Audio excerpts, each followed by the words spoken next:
د پروان ولایت شینواري ولسوالۍ هیر درې کې د 42 پراختیایي پروژو د تطبیق چارې د څه باندې 40 میلیون افغانیو په لګښت پیل شوې.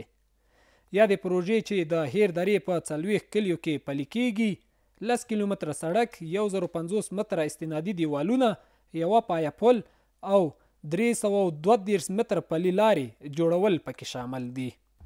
هیر دره د شینواري ولسوالۍ له سختلارو او اوږدو سیمو څخه شمیرل کېږي چې له سالنګ ولسوالۍ سره هم پوله لري. د پروان ولایت د کلیو د بیا رغونې او پراختیا ریاست مسؤلین وایي د دې سیمې اوسیدونکي له کلونو راهیسې له بنسټیزو پروژو بې برخې پاتې شوي وو. انشاءالله آینده کې هم کوشش کوو هغه پروژې تاسې دپاره انتخاب کړو چې تاسې ورته ضرورت لرئ، هغه ساحو کې پروژې انتخاب کړو چې هغه ساحو کې پروژې نه وي تطبیق شوي.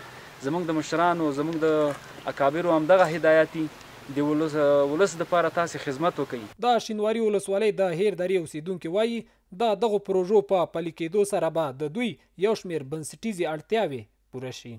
42 پروژې انکشافي اوس دغه هیر کې شروع دي. د چا د استنادي دیوال دی، د چا هغه دی پول دی، د چا اوبه دي، د چا سړک دی، ډېری سړک دی. د اندور اوس هېڅ سړک یې نه درلوده. الحمدلله شکر اوس 8 کیلومتره سړک دی د اندور ته شروع دی. دې ځای کې موږ داسې لرګي مصرف کړي دي، داسې پیاده پول به هم جوړوو، هغه پول به سیلاب ویوړ، ټول به بیا 10,000 20,000 30,000 روپۍ به تاوان راغی.